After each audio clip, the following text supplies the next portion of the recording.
گناہوں کی عادت چھڑا میرے مولا۔ صدقہ کیسے شخص کو دیں؟ کیا کسی کو صدقہ دیتے ہوئے اس میں کیا چیزیں دیکھنی چاہیے؟ راشد رؤوف UAE۔ اس میں غربت دیکھنی چاہیے کہ کوٹ کوٹ کے بھری ہوئی ہو۔ غربت اگر کسی شخص میں آپ کو نظر آ رہی ہے، جھلک رہی ہے، تھوڑی سی تحقیق کر لی آپ نے، تو پھر اس کو صدقہ دے سکتے ہیں۔ لیکن جو نفلی صدقہ ہے نا، یعنی زکوٰۃ کے علاوہ یا صدقہ فطر کے علاوہ یا کوئی قسم کا کفارہ جو ہے اس کے علاوہ کوئی صدقہ ہے، تو وہ مالدار کو بھی دیا جا سکتا ہے۔ تو اس میں بہت زیادہ تحقیق نہیں کریں، بہتر تو یہی غریب کو دیں، لیکن کسی مالدار کو بھی دے دیں گے تو بھی کوئی گناہ نہیں ہے اس میں۔ بیوہ بہن کی مالی مدد کرنے کے فضائل۔ میری بہن کے شوہر فوت ہو چکے ہیں، ان کے 3 بچے ہیں، کیا میں ان پر صدقہ کر سکتا ہوں یا صدقے کا مال انہیں دے سکتا ہوں؟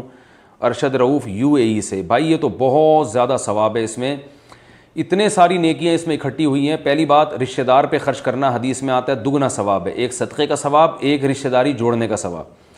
دوسری بات یہ کہ بہن پہ جو خرچ کرنا ہے اس کے لیے تو الگ سے جنت کی بشارت دی ہے۔ نبی صلی اللہ علیہ وسلم نے فرمایا جس نے 3 بہنوں یا 3 بیٹیوں کی کفالت کی میں اس کے لیے جنت کی ضمانت لیتا ہوں۔ تو آپ نے فرمایا، کسی صحابی نے کہا یا رسول اللہ اگر 2 بہنیں یا 2 بیٹیاں، آپ نے فرمایا اس کے لیے بھی ضمانت لیتا ہوں، تو صحابی خاموش ہو گئے۔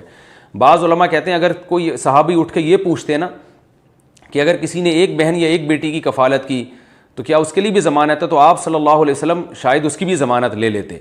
تو اگر بالفرض اس کی ضمانت نہ بھی لیتے تو اتنی بات تو ہو گئی نا کہ 2 بیٹیاں یا 2 بہنوں کی کفالت سے نبی نے جنت کی ضمانت لیا، تو 1 بہن کی کفالت سے 50% ضمانت تو بن گئی نا، تو نبی کی 50% ضمانت بھی بہت بڑی ویلیو رکھتی ہے، تو یہ بہت بڑی آپ کے لیے فضیلت ہے۔ تیسری فضیلت یہ ہے کہ ان کے 3 بچے بھی ہیں، تو باپ چونکہ مر چکا ہے بچوں کا، تو یتیم کی کفالت تو بہت بڑا ثواب ہے۔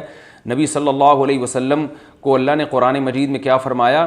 فَأَمَّا الْيَتِيمَ فَلَا تَقْهَرْ، اے نبی یتیم کو آپ جھڑکیے نہیں، دور نہ کیجیے، تو یتیم کو قریب کرنے کا حکم دیا۔ خود نبی صلی اللہ علیہ وسلم یتیم تھے تو اللہ نے آپ کی کفالت کا انتظام کروایا۔ پھر نبی صلی اللہ علیہ وسلم نے بیوہ عورت سے نکاح کر کے حضرت سلمہ سے ان کے یتیم بچوں کو آپ نے پالا، تو یتیموں کی کفالت آپ صلی اللہ علیہ وسلم کی سنت ہے اور بہت بڑی فضیلت۔ ایک حدیث میں آتا ہے، ایک روایت میں آتا ہے کہ جس نے یتیم کے بچے کے سر پہ ہاتھ پھیرا تو ہاتھ کے نیچے جتنے بال آئیں گے اللہ اس کو اتنی نیکیاں عطا کرے گا۔ تو آپ بتاؤ صرف ایک دفعہ پیار کرنے پر اتنا ثواب ہے تو ان بچوں پہ خرچ کرنے کا کتنا ثواب ہوگا؟ تو یہ تیسری فضیلت ہو گئی۔ چوتھی فضیلت یہ کہ یہ ان یتیموں کے بارے میں ہے جو اجنبی ہوں، لیکن وہ یتیم جو آپ کے بھانجے بھی ہوں تو ان پہ تو یتیم پہ خرچ کرنے کا بھی ثواب ملے گا، صدقے کا بھی ثواب ملے گا اور رشتہ داری جوڑنے کا بھی ثواب ملے گا، اور یتیموں کی کفالت جو سنت ایک باقاعدہ عمل ہے اس کا بھی ثواب ملے گا۔